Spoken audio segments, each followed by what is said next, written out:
Ika nga. Okay na, Sam? Ano ang ating pag-aaralan ngayon? Pahinga muna tayo sa ating series ng Colossians. Dito muna tayo sa Matthew chapter 6 verse 33. Ang sabi niya rito, "But seek ye first the kingdom of God and His righteousness, and all these things shall be added unto you." Sa Tagalog, ngunit pag sumakita ninyo ng higit sa lahat ang pagharian kayo ng Diyos at mamuhay ng ayon sa Kanyang kalooban, at ipagkakaloob niya ang lahat ng kailangan ninyo. Ang mensahe ng Panginoon sa oras nito ay may titulong Prioritizing God, o bigyang pauna, bigyang prioridad, o bigyang halaga ang Diyos. At bago tayo magpatuloy, manalangin po muna tayo. Purihin ka, O Diyos. Sambahin ka, Ama, sa Espiritu at katotohanan. Maraming salamat po, O Diyos, sapagkat tunay na Ikaw ang unang nagpakilala sa amin. Makapangyarihan ka, Ama. Hindi ka, Panginoon, nagbabago. Ikaw pa rin ang Diyos, noon, ngayon, at magpakailanman. Ikaw ang Alpha, Ikaw ang Omega, Panginoon. Nagbabago man ang lahat sa mundong aming ginagalawan, pero Ikaw, O Diyos, hindi ka nagbabago. Ikaw pa rin ang Diyos ng mga Diyos, ang Hari ng mga Hari. Ikaw ang Diyos na banal, Ama. Ikaw ang Diyos na nakakakilala at nakakabatid ng laman ng aming puso at isipan. Kaya minsan pa, Ama, sa oras ito, sa trono ng biyaya mo, lumalapit po kami, nagpapakumbaba. At tunay nga, O Diyos, na batid mo ang laman ng aming puso at isipan. Batid mo ang aming mga motibo, Panginoon. Kaya nga po sa oras ito, patawarin mo kami, pakalinisin mo kami, O Diyos. Upang na sa gayon wala pong magiging hadlang. Wala pong magiging balakid sa pagtuturo mo sa mga sandaling ito, O Diyos. Malaya ka pong kumilos sa mga sandaling ito. At minsan pa, Ama, sa tulong at gabay nga po na yung Santong Espiritu, gagamitin mo nga lang po ako, O Diyos, bilang instrumento upang ipahayag ang katotohanan sa iyong mga salita. Patuloy mong ibaba ang iyong panlingkod upang nasa gayon ikaw po ang siyang tunay na may tataas. Patuloy kong dalangin, O Diyos, na malaya kang kumilos sa bawat isang naririto.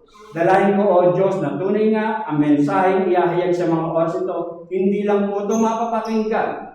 Bagkus ito po, O Diyos, ang siyang magiging daan upang paano kami lalakad ng naayon sa iyong nais, Panginoon. Muli po, patuloy po namin pinagkakatiwala ang gawain ito. Ang mensahe ito sa ilang po ang pinakatas na papuri para pagsamba sa tayong pangalan lamang ng iyong anak na si Jesus, na iyong Panginoon at sa rin tagapagligtas. Amen. At dito nga sa ating pag-aaralan, prioritizing God, o pagbibigay pahalaga, prioridad, una sa Panginoon. Dito sa Matthew 63, ang sabi nga, "But seek ye first the kingdom of God and His righteousness, and all these things shall be added unto you." Dito, makikita natin na ang mensaheng ito na ating tatalakayin, bahagi ito ng Sermon of the Mount ng ating Panginoong Jesucristo na kung saan ay tinuturuan niya ang kanyang mga followers, ang kanyang mga tagasunod, ang mga sumusunod sa ating Panginoong Jesucristo. At dito, kumbaga, ang sinasabi niya, His followers na, ang sabi, kung paano sila kailangan mamuhay ng kalugod-lugod sa ating Panginoong Diyos. At ang sabi nga niya rito, the call to seek first indicates that our primary focus should be on God and His will. Ang panawagan na hanapin muna ang Diyos ay nagpapaunawa na dapat ang ating focus ay unahin natin ang Diyos. Unahin natin ang Kanyang kalooban, maliban o hindi yung mga bagay na pansamantala lamang. Kumbaga, unahin natin ang Diyos. Ang sabi nga niya rito. This means making a conscious effort to align our lives with God's principles and values. Upang na sa gayon, ibig sabihin nito na nararapat na ang mga naisin natin, plano natin, gusto natin, isunod natin ayon sa nais ng Diyos. At hindi ang Diyos ang siyang pasusunurin natin. Dapat tayo na sumusunod sa ating Panginoong Kristo, tayo ang mag-aalay, ang susunod sa nais ng Diyos. Hindi ang Diyos ang ating pasusunurin sa gusto natin. Kaya nga rito, prioritizing God. Sa ating pag-aaralan, meron tayong 5 main key points na ating titingnan o pinapaalala sa oras nito. Ang sabi niya rito, prioritizing God in our occupation. Unahin natin ang Diyos sa ating mga propesyon, sa ating mga trabaho. Bago tayo dumating dun sa ating pinag-aaralan sa mga sandaling ito, sa Matthew 6 verse 33, meron munang itinuro ang ating Panginoong Kristo doon sa verse 25 and 26.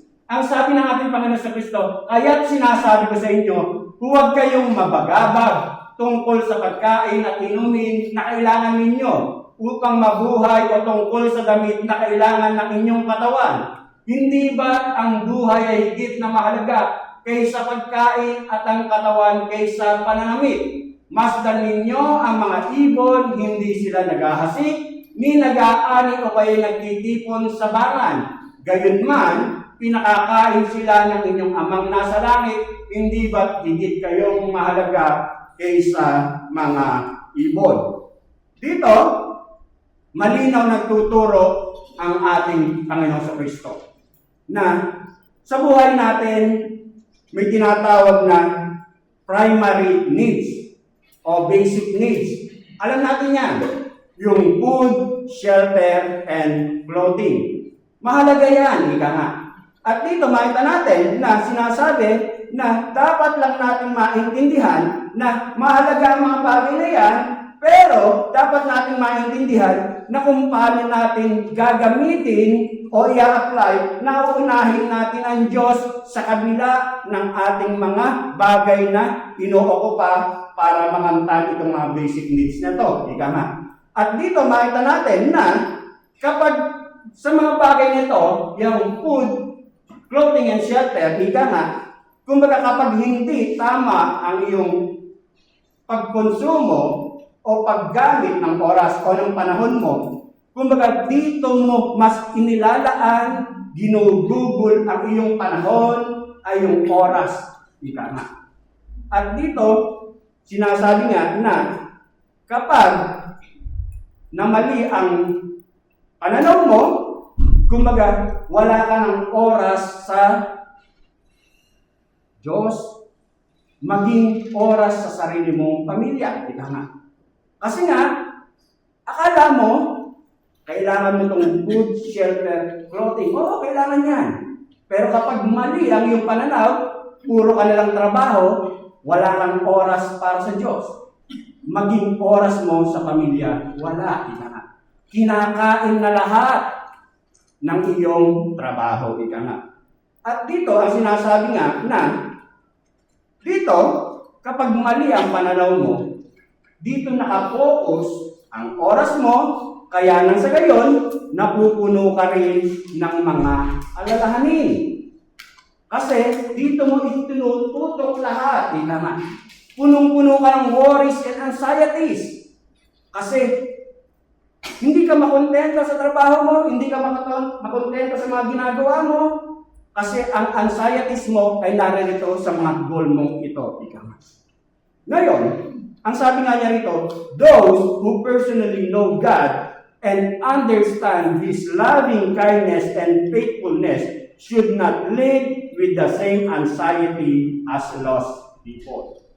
Ang sabi, kung sinasabi mong kilala mo ang Diyos, alam mo ang kanyang kabutihan, alam mo ang kanyang katangian, nararapat, hindi ka mamuhay ng katulad ng mga walang Diyos sa buhay. Kasi ang mga tinuturuan ng ating Panginoon Kristo sa mga sandaling ito ay yung mga sumusunod na nakakapakinig ng salita ng aral ng ating Panginoon Kristo. Kaya nga sinasabi nga niya rito na ang pinaunawa ni Kristo sa mga sandaling ito, inutili. Kapag yung punong-puno ka ng alalahanin, kapag punong-puno ka ng mga anxiety, kasi puro itong mga bagay na ito ang siyang iniisip mo. Kung tama ang pananaw mo, pagkakilala mo sa Diyos, magkakaroon ka ng good planning. Maiaayos mo, ika nga. Maiaayos mo ang mga plano mo sa buhay. Pero kung hindi mo kilala ang Diyos, kumbaga, punong-puno ka ng anxiety, punong-puno ka ng worries, walang naitutulong ang worry. Ang sabi nga, worry is irrelevant because it does not change things nor help us cope with problems. Kasi kapag puno ka ng alalahanin, puno ka ng pag-aalala, puno ka ng mga pagkabalisa, wala namang nababago kasi nababalisa ka lamang. And worry is irresponsible. It burns up energy that should be used constructively to address the problem. Kapag mali ang pananaw mo, puro ka ng alalahanin, puro ka worries, puro anxiety, kumbaga, nangihina ka lamang. Sumasakit lang ang ulo mo, ika nga. Sa halip, nagkakaroon ka pa ng sakit kapag punong-puno ka ng worries.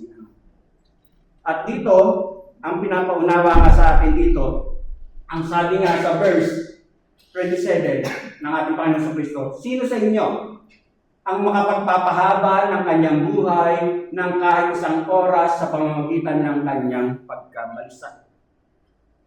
Sino raw makapagdadagdag ng oras niya kung puro worries ang nasa sa isipan mo?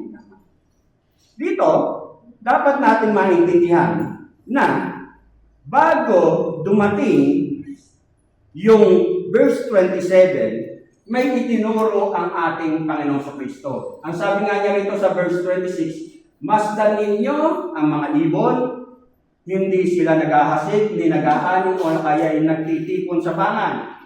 Gayunman, pinakakain sila ng inyong amang nasa langit, hindi ba't higit kayong mahalaga kaysa mga ibon?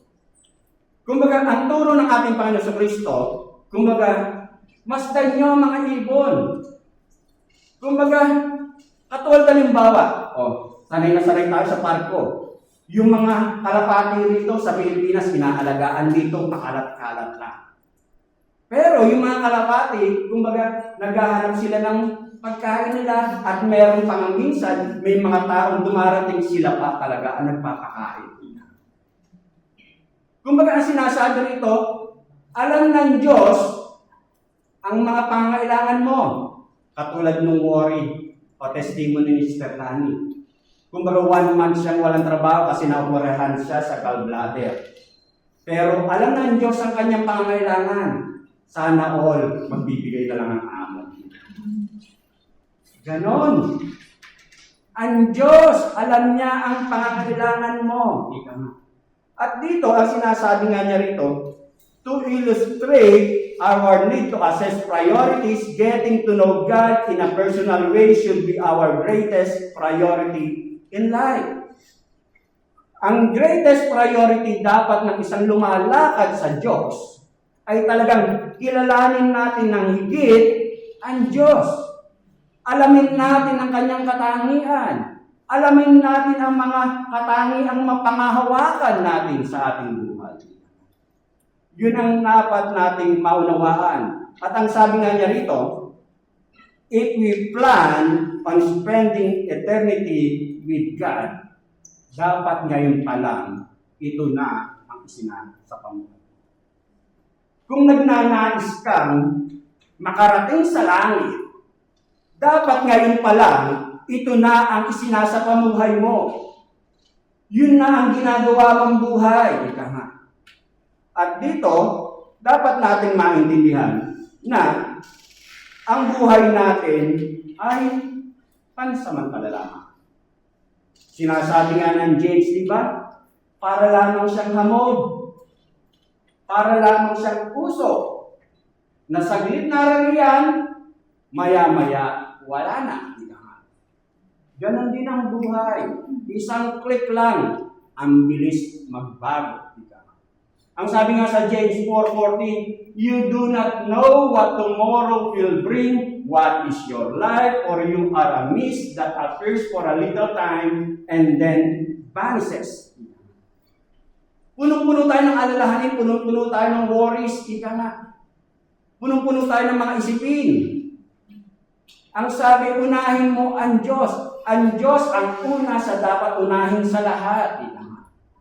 Kasi ang buhay ay sadlang napakabilis lang. Ika nga. Isang saglit lang, ang bilis magbago. He commands that our first priority be His kingdom and His righteousness.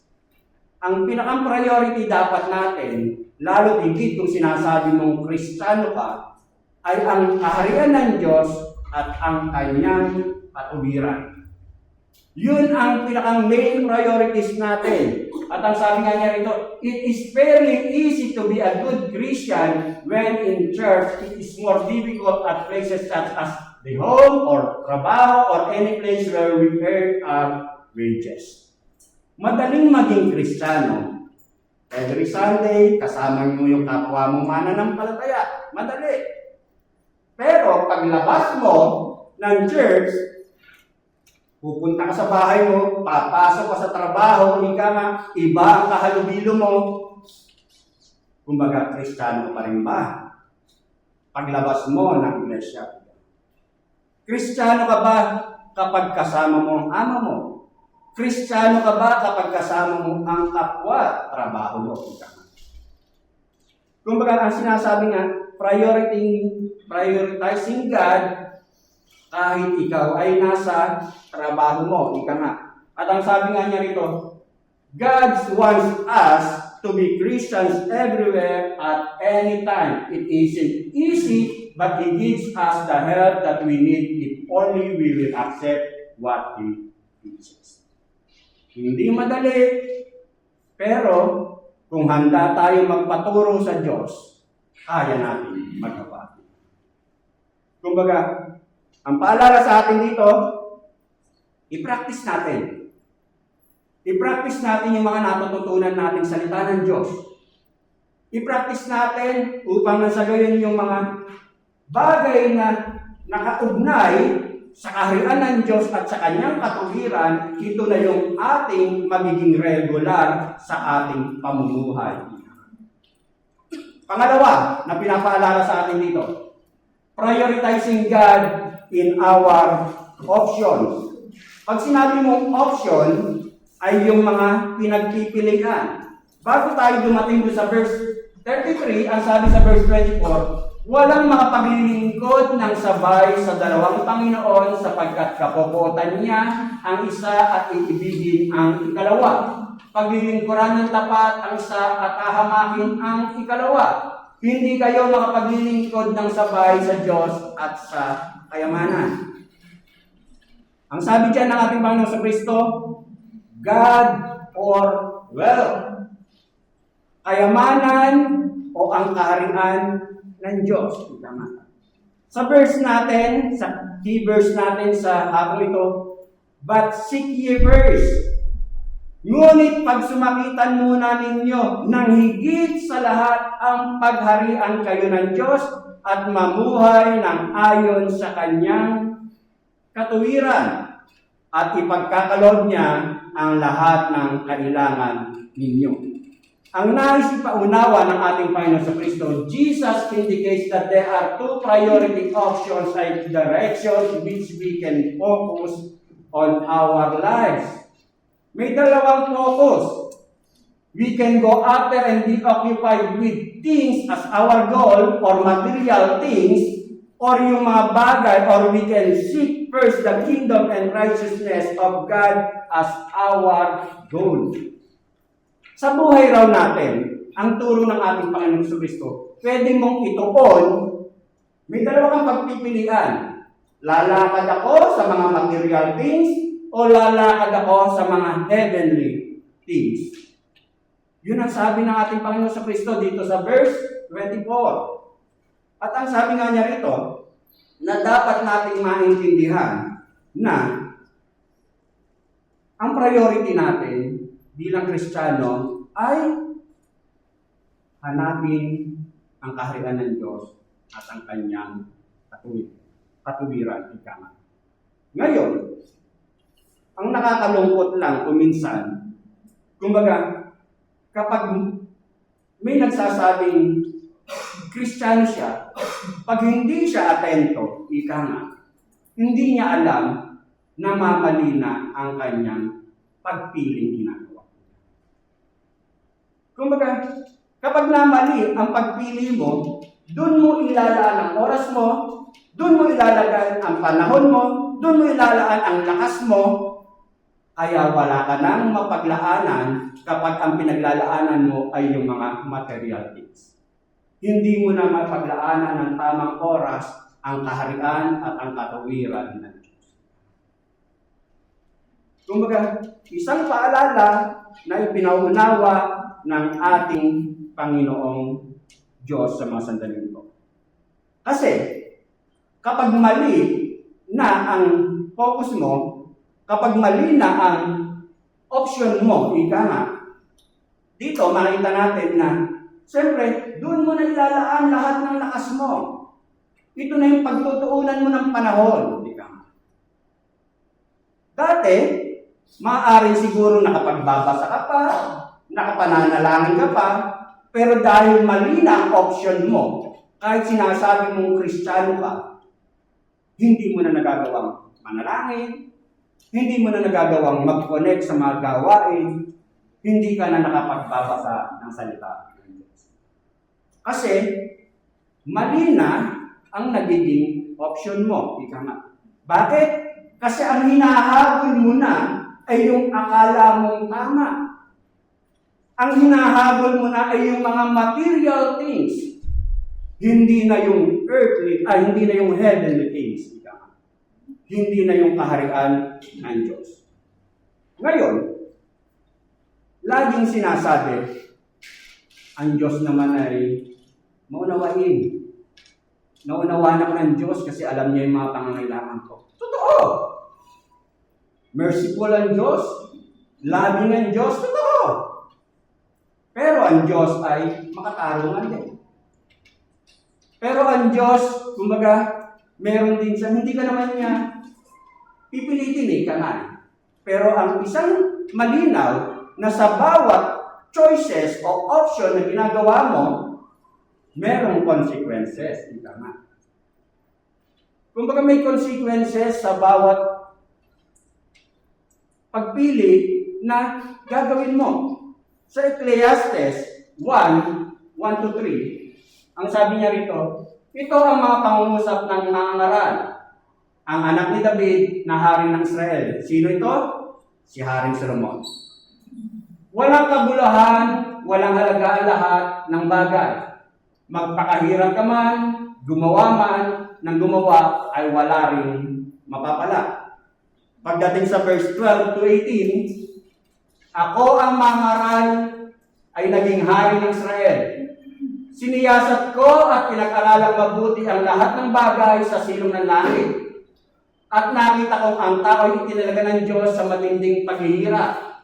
Nakita kong ang lahat ng gawa ng tao sa ibabaw ng lupa ay walang kabuluhan at nauwi rin sa wala. Hindi na may tutuwid ang baluktot at hindi na may bibilang ang wala.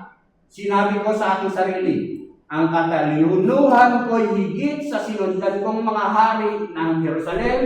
Alam ko kung ano ang tunay na katalinuhan at karunungan. Pinag-aralan kong mabuti ang pagkakaiba ng karunungan at ng kamangmangan, ng katalinuhan at ng kaululan. Ngunit napatunayan kong ito'y may walang kahinatnan. Hanggang lumalawak ang kaalaman ay dumarami ang alalahanin, at habang dumarami ang nalalaman ay lalong tumitindi ang sakit.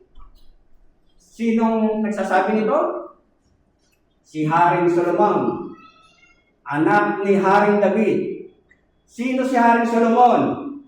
Ang pinakang matikas, pinakang matalino, pinakang mayaman na naging hari ng Israel. Ibig sabihin, lahat ng mga pwede niyang pakinabangan sa mundo ito, naranasan niya. Ika nga. Pinag-aralan niya lahat. Kumbaga, dahil sa katalinuhan niya, kumbaga, ilan ang naging babae niya? 1,000. Kumbaga, ibig sabihin, namuhay si Haring Solomon sa kalayawan, katalinuhan, sarap ng buhay, karangyaan. Lahat ng kasaganaan ng mundong ito, kanyang isinapamuhay. Pero ang sabi niya, baliwala rin ang lahat. Kumbaga nagpakasasasa sa lahat ng bagay dito sa mundong ito.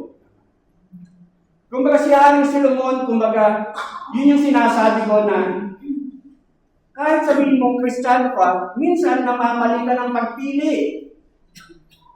Pero, sa pagpili mo, may consequences. May resulta, ika nga. Katulad yung sinasabi ko, halimbawa lang, maraming bago rito, halimbawa lang. Halimbawa lang si Pastor tumingin ng ibang babae, ayaw muna Mr. Jenny. Sa pagtingin ko, nagkaroon ng bunga, nagkaroon ng anak. Halimbawa lang, hindi totoo yun. Halimbawa lang. Halimbawa lang. Ngayon, halimbawa, pinatawad ako ng Diyos. Pinatawag din ako ng Pastor Jenny kasi mahabagin din siya. Halimbawa lang, hindi ako pinagtabulan. Pero yung consequences na halimbawa na buntis yung tinikmang ko, consequences yun. Ganon. At dito, pagdating sa chapter 12, verse 13 and 14, anong sabi ni Haring Solomon? Pagkatapos niyang danasin ang lahat ng pasarap ng buhay sa mundong ito, sa kabila ng lahat ng ito, isa lamang ang aking masasabi. Matakot ka sa Diyos. At sundin mo ang kanyang mga utos pagkat ito ang buong katungkulan ng tao. Lahat ng gawin natin, hayag man o lihim, mabuti o masama, ay isusulit natin sa Diyos. May consequences.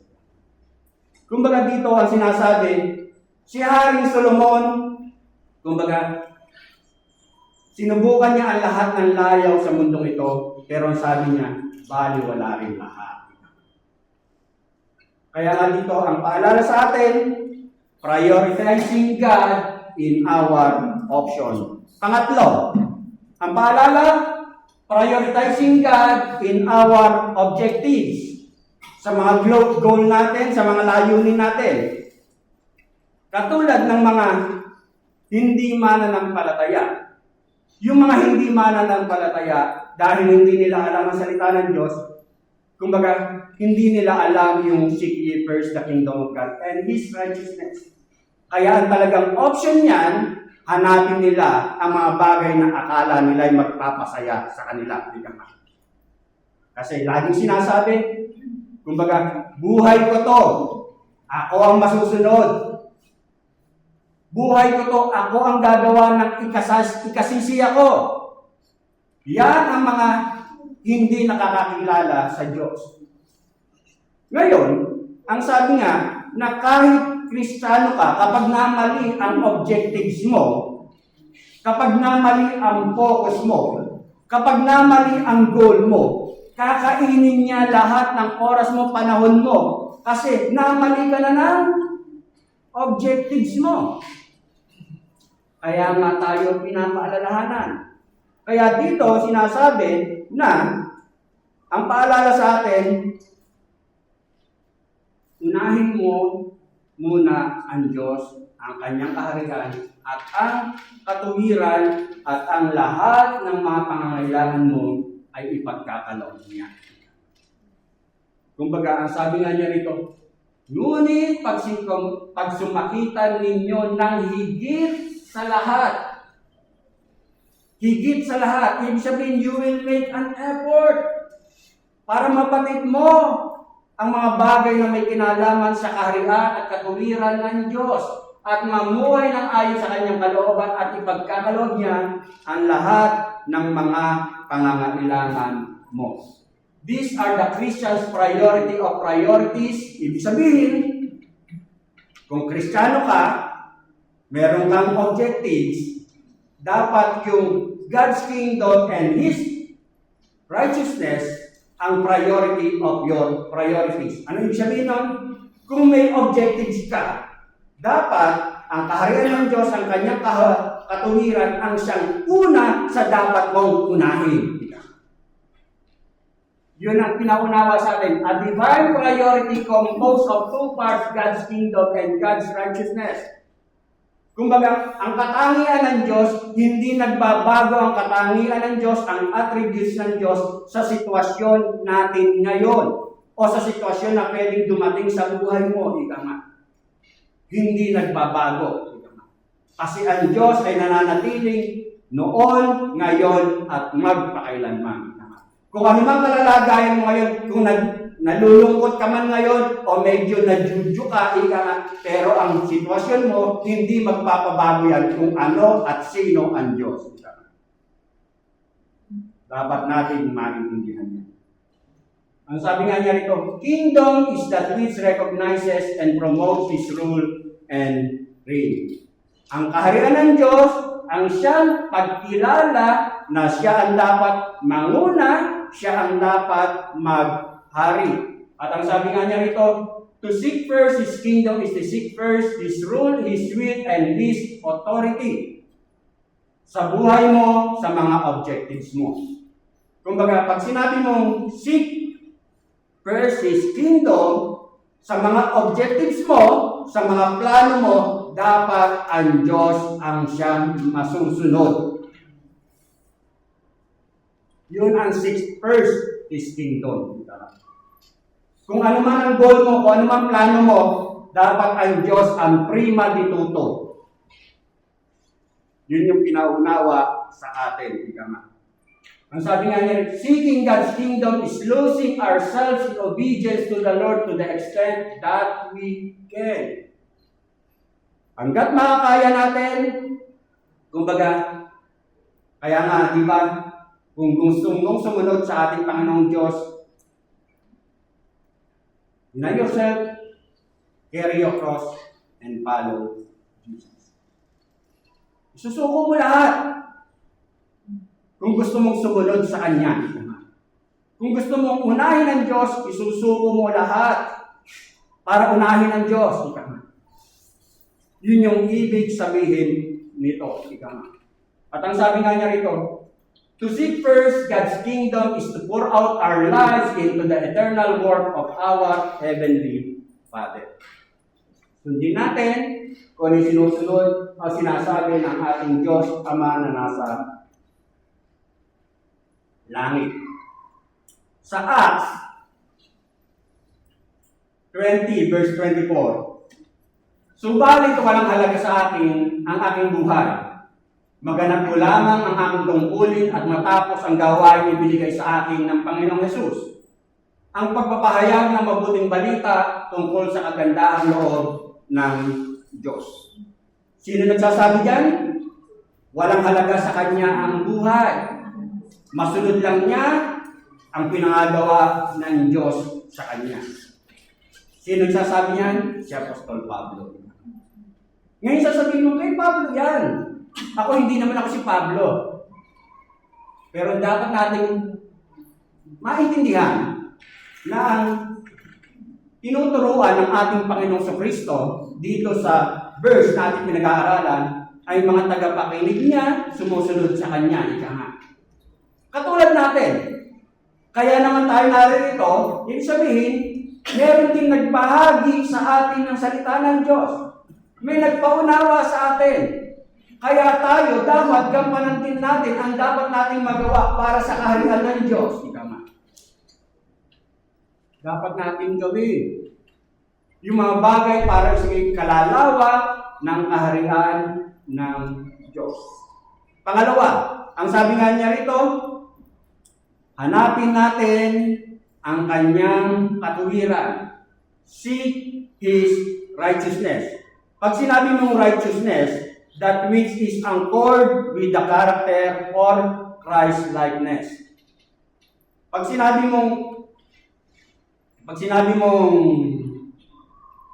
hanapin natin ang righteousness o katuwiran ng Diyos, may kinalaman to kung paano tayo lalakad ng maging katulad ng ating Panginoong Hesus Kristo. Kaya nga yung Christ-likeness. At dito, ang paalala nga sa atin, sa Colossians 1, verse 2-4, binuhay kayong muli kasama ni Kristo. Sinong sinasabihan nito? Mga nagsasabing tinanggap na nila ang ating Panginoong Jesucristo. Kaya't ang pagsumakita ninyo ay ang mga bagay na nasa langit na kinaroroonan ng Kristo na nakaupo sa kanan ng Diyos. Isa-isip ninyo ang mga bagay na panlangit, hindi ang mga bagay na panlupa. Sapagkat namatay na kayo at ang tunay na buhay ninyo ay natatago sa Diyos kasama ni Kristo. Si Kristo ang tunay na buhay ninyo at pag siya'y nahayag, mahayag din kayong kasama niya at makahati sa kanyang parangalan. Sa 2 Peter chapter 3 verse 11, yaman ganito ang magiging wakas ng lahat ng bagay, italaga na ninyo sa kanya ang inyong sarili at mamuhay ng ayon sa kanyang kalooban. Kaya nga mga kapatid, kung sinasabi mong may relasyon ka na sa ating Panginoong Kristo, isang paalala sa atin, lumakad tayo ayon sa kanyang katuwiran. Into His righteousness. Pang-apat, prioritizing God in our order. Pag sinabi mong order, ay yung sa ating mga pagkakasunod-sunod. Ano ba talaga ang dapat nating unahin o ano ang mauna? Ang sabi nga niya rito, Jesus said, seek first. Hanapin mo muna, pag sumakitan mo muna, hindi niya sinabi na the only thing you seek or go after. Ang sabi ng ating Panginoon Kristo, seek first. Hanapin mo muna. Hindi sinabi ng ating Panginoon Kristo na ito lang ang gagawin mo. Hindi niya sinabi. Ang sabi niya, seek first. Unahin mo muna ang karya ng Diyos at ang kanyang katuwiran. Kasi, alam ng Diyos na naririto pa tayo sa mundong ito. Alam ng Diyos na kailangan nating kumain. Alam ng Diyos kailangan nating mabuhay. At ang sinasabi nga diba sa Thessalonians, yung pinag-aralan din natin, huwag mong pakainin ang mga tamad. Ibig sabihin, kailangan natin magtrabaho para tayo mabuhay habang naririto pa. Sabi nga ni Sister Tess Escondo, kaya kumbaga, mabuti nila pag napaksakan sila ng bomba, halimbawa rin, patay ka agad, paano kung mabalian o ibandado, ika nga, hindi magsosopre ka pa, ika nga. Pero sabi, kailangan natin magtrabaho. Kailangan natin kumilos para kumain, para mabuhay sa mundong ito. Pero, ang sabi, unahin mo muna ang Diyos. At ipagkakaloob niya lahat ng pangangailangan mo. Yun yung pinaunawa sa atin. Kaya nga, we live by faith and not by sight. Namumuhay tayo ayon sa pananampalataya at hindi sa mga bagay na nakikita. Ano yung mga nakikita? Pansamantala lamang yung mga bagay na nakikita, pero yung mga bagay na hindi natin nakikita, ang siyang pangwalang hanggan. Isang paalala na pinaunawa sa atin ng Diyos, unahin mo muna ang kaharian ng Diyos, ang kanyang katuwiran, at ang lahat ng mga pangangailangan mo ay ipagkakaloob ng Diyos. Ang sabi nga rito, by faith, kung bakit mo siya pagsusumakitang unahin, hindi dahil sa selfish interest, because God knows the desires of our heart. Ano ibig sabihin nito? Kaya ka susunod. Kaya mo unahin ang Diyos kasi nananampalataya ka. Alam mo na alam ng Diyos ang mga pangangailangan mo. Hindi yung kaya ka susunod, meron kang self-interest. Alam ng Diyos ang laman ng puso mo. Alam ng Diyos ang iniisip mo. Alam ng Diyos ang motibo mo. Kaya kung mali ang puso mo, wala kang mahihita. Kasi sinasabi rin diba sa James, hingi kayo, hindi nyo nakakamtan. Kasi mali ang iyong pag-ibig. Kumbaga, ang sinasabi sa atin dito, unahin natin ang Diyos at ang lahat ng mga pangangailangan natin ay Kanyang ipagkakaloob.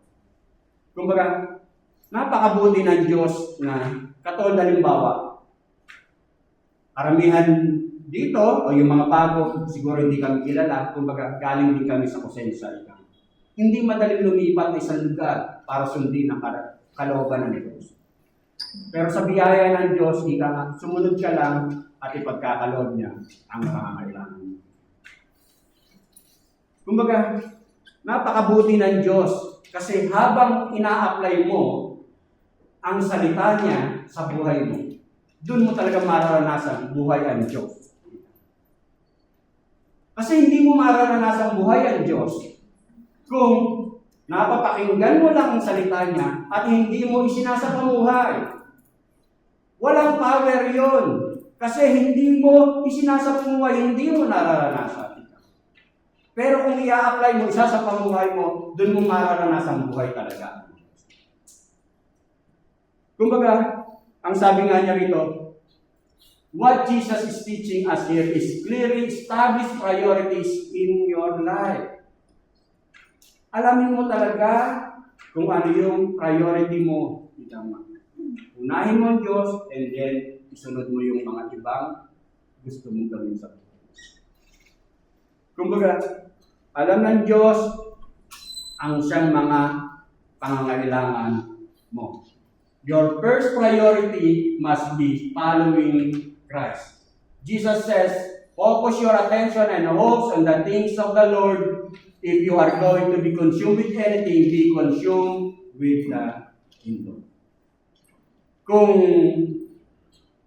marami kang iniisip, marami kang ipinaplano, dapat, kumbaga, ang prima dituto, walang iba ay yung mga bagay na may kinalaman sa Diyos. Our caring, protecting God will always add what we need to our life. Alam ng Diyos kung ano yung mga kailangan mo, ibibigay niya. Unahin mo lang siya. Ang sabi nga niya rito, ang itinuturo ng text natin, to seek first the kingdom and leave the secondary matters to His providential care. Katulad nga nung na-share ng ating kapatid. Nag-worry siya, nag-aalala siya kasi 1 month siyang hindi nagtrabaho dahil sa naoperahan. Hindi niya akalain, kahit ako, kung normal kang hindi mo makakalain na mga amo pa kung minsan, hindi yan mabibigay kung walang kapalit. Maliban na lang kung malakas na si Sir Lani. Susumbat na yung mga tulong sa kanya. Kumbaga ganon. Kumbaga ang Diyos ang siyang nagbibigay ng ating mga pangangailangan. Ang sabi nga niya rito, if God's priorities become our priorities, He will take care of our needs. Ibibigay ng Diyos ang lahat ng ating mga pangangailangan. Focus your attention and hopes on the things of the Lord, and He will take care all of your needs. The Lord's disciples should be concerned about the things of God, His kingdom, and His righteousness. Kaya nga, ang paalala sa atin, kumbaga, unahin natin ang Diyos upang na sa gayon, kumbaga, ipagkakaloob niya ang lahat ng mga pangailangan natin sa takdang oras, takdang panahon, ang Diyos ang siyang mag-provide. Kaya nga tayo tinatawag na believers. We live by faith. Kumbaga, kahit hindi malinaw ang iyong lakad, pero kilala mo kung sino yung Diyos na pinaglilingkuran mo, andare abandi lamang. We live by faith. Kung sinabi mong nananampalataya ka sa ating Panginoong Diyos bilang ating personal Lord and Savior na siyang nakakakilala at nakakaalam ng ating mga pangangailangan. Panlima, prioritizing God in our operation or in our daily lives. Ang sabi nga rito, we must not expect God's specific blessings where He is not first in our lives. Kumbaga, huwag kang umasa na makakamtan mo ang mga hinihingi mo. Kung alam mo na naman sa sarili mo, pag ina-analyze mo, inaksalin mo sa sarili mo, hindi naman talaga ang Diyos ang una sa puso mo. Kaya huwag kang magtampo. Suriin mo mabuti sino ba talaga nasa puso mo. Kasi the best talaga, suriin mo ang laman ng puso mo kung ano ang motibo ng puso mo. Kumbaga, unahin mo ang Diyos, ang kanyang karya, ang kanyang katawiran, kasi nananampalataya ka kung sino yung Diyos na inuuna mo. Kumbaga, ang sabi nga niya rito, if the first priority in your daily life is not God's kingdom and His righteousness, it may explain some unproductive living and giving. Kaya nga sa buhay natin, kaya hindi mo maisuko yung mga bagay na akala mo hindi mo kayang isuko kasi hindi pa talaga ang Diyos ang una sa buhay mo. Kaya hindi mo maisuko, hindi mo magawa kasi hindi pa talaga ang Diyos ang una para sa iyo. Sa Matthew 6, verse 19 to 21, huwag kayong mag-impok ng mga kayamanan dito sa lupa, dito may naninirang tanga at kalawang at may nakapapasok na magnanakaw.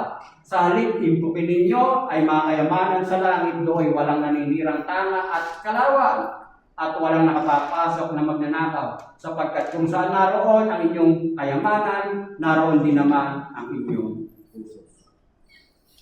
Kumbaga, situation ng puso. Heart condition. Kaya hindi mo magawa na isuko, unahin ang Diyos, unahin ang kanyang katuwiran, suriin mo ang puso mo. Hindi pa talaga ang Diyos ang una sa iyo. Yun. Kaya hindi natin maibigay yung dapat sa Diyos, hindi natin maibigay yung oras, yung panahon para sa Diyos, kasi hindi pa talaga ang Diyos ang una para sa iyo. Kaya mas inuuna mo yung mga material things kaysa sa mga heavenly things kasi hindi pa talaga ang Diyos ang una para sa iyo. Yun yung isang pinaunawa sa atin. Kaya punong-puno ka ng kabalisahan, anxiety is resolved by a lifestyle of seeking God's kingdom and righteousness first each day. Kaya mababawasan yung pagkabalisa mo, pagka maalalahanin mo, ika nga, puro ka worry, kung talagang ipagkakatiwala mo sa Diyos. Yun ang unang dapat natin mauna. Doing God's will is the positive answer to what? Yung gawin mo, yung kalooban ng Diyos, ang siyang tamang sagot para maibsan yung pagiging maisipin mo. Pagiging balisa mo, ika nga. Don't expect God to spiritually or eternally bless you if you are not going to put Him first. It means that decisions in life must be weighed. Kaya nga dapat mong balansehin sa mga araw-araw mong desisyon, sa araw-araw mong ginagawa sa buhay mo, dapat, kumbaga, binabalansin mo, unang dapat ang Diyos. Hindi lang tuwing Sunday. Kaya nga sabi niya, prioritizing God in our daily lives. Hindi lang ngayon. Dapat pag alis natin dito, una lagi ang Diyos. What am I putting first? Ano ba talaga ang inuuna ko? Your daily life and decisions must give priority to God's kingdom and righteousness. Doon sa verse 28 and 30, bago doon sa Matthew, doon sa text natin. At bakit kayo nababagabag tungkol sa pananamit? Isipin ninyo kung paano sumisibol ang mga bulaklak sa parang hindi sila nagpapagal, yung mahabi man, ngunit ito ang sasabihin ko sa inyo, maging si Solomon ay hindi nakapagsuot ng kasing ganda ng isa sa mga bulaklak nito, bagamat napakaririingan ang mga damit niya. Kung ang mga damo sa kabukiran na buhay ngayon at kinabuha sa inyo ibinagatong sa kalan ay dinaramdan ng Diyos, kayo pa kaya kay liit ng pananalig ninyo sa Kanya. Lack of faith, kakulangan sa pananampalataya kung bakit ginagawa natin sa sariling kakayanan ang mga bagay na ginagawa sa mga option natin sa araw-araw. We must give God sovereignty over our daily lives. Will we walk or live by faith in Christ, or will we walk by the sight and wisdom of natural? Dapat, kung gusto mo nang lumakad sa ang Diyos ang siyang maunan, ipagkatiwala natin lahat. Lagi sa Diyos. Kaya nga namumuhay tayo by faith and not by sight. Kaya nga, halimbawa, sa 1 Corinthians chapter 16, verse 2, tuwing unang araw ng sanlinggo, magbukod na ang bawat isa ng halagang makakaya at ipunin iyon upang hindi na kailanganin pang manghingi ng abuloy pagpareyan ito. Kaya minsan, yung mga bagay na dapat ibigay sa Panginoon, hindi maibigay kasi ang pinakang laman talaga nun, kumusta ang laman ng puso mo. Heart condition ang siyang nagiging daan kung bakit hindi ang kaharian ng Diyos, ang kanyang katuwiran, ang siyang nagiging kung bakit hindi mo mauna talaga ang Diyos. Heart condition ng siyang sinasabing lumalakad sa kalooban. Ang sabi nga niya, this is where the real issue lies. Do you want to follow Jesus as Lord, or do you only want self-control, self-comfort, or protection? Kasi minsan, kapag yung parang mabigat sa kanya, hindi niya magawa. Ay ano ba ang turo ng Diyos? Kumbaga, deny yourself, carry your cross, and follow Jesus. Mauna ka munang sumunod at ang lahat ng kailangan mo ay ibibigay niya sa iyo. Mauna muna ang pagsunod bago ang pangako niya. Kumbaga, ang sabi nga niya rito, trust in the Lord with all your heart and lean not on your own understanding. In all your ways, submit to Him, and He will make your paths straight. Magtiwala ka muna sa Diyos. At sa Kanyang, unawain mo muna yung Kanyang kaparaanan. Isuko mo lahat sa Kanya. Magtiwala ka muna sa Diyos at ang lahat ng bagay na yan ay magiging apostol. Sa John, chapter 4, verse 24. Ito yung eksena na sinabi ng ating Panginoong sa Kristo. God is seeking those who worship Him, must worship Him in spirit and in truth. Naghahanap ang Diyos ng sasamba sa Kanya sa espiritu at sa katotohanan. Ibig sabihin, kumbaga, hindi yan nakabase sa sitwasyon mo. Hindi yan nakabase sa pakiramdam mo.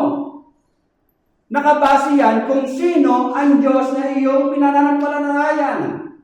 Nakabase yan kung ano yung Diyos na sinasabi ng salita niya ng Biblia. Ibig sabihin, kumbaga, lahat ng katangian ng Diyos, panghawakan mo. Trusting God when life hurts. Magtiwala ka sa Diyos kung ang buhay mo ngayon ay parang nabibigatan ka, nasasaktan ka. Perseverance, pagtitiis, patience, ika. Obeying when no one sees. Matuto kang sumunod sa kalooban ng Diyos kahit walang nakakakita sa iyo. Kasi ang Diyos ang pinaglilingkuran mo, hindi ang mga taong tumitingin sa iyo. Ang sabi nga niya, resting in Christ, finished work. Ipagkatiwala mo na napagtagumpayan na ng Diyos sa krus ng Kalbaryo lahat ng mga bagay na kung saan ka nahihirapan na sasaktan. Huwag kang manahan sa sarili mo, pagkaunawa. Ang sabi nga niya, loving people even when it's hard. Mahalin mo si kapatid.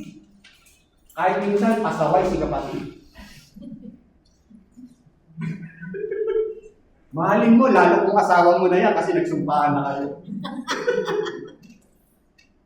Kumbaga, yan ang buhay pananampalataya.